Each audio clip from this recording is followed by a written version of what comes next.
inna lillahi wa inna ilayhi raaji'uun inta dhimata Allah naxariisto inta ku dhaawacantana Allah caafiyo meeshan masiiba ka dhacday saaka ana waxaan ka imid ceelasha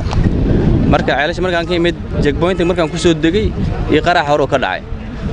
marka ani gaariga soo socday waa u jeeday laakiin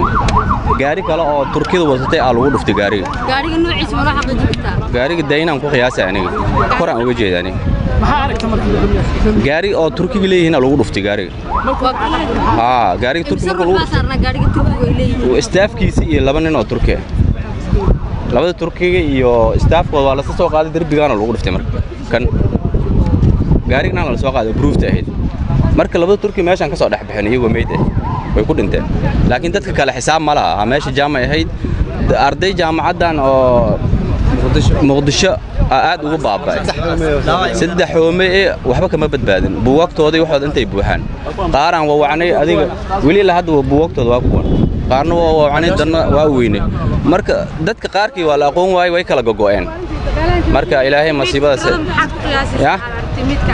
meedka aan ragay ma soddon ka badan yihiin 70 meey way meedka maxaa dhacay dad hadda wali hadda inta ku jira hadda inta ku jirtay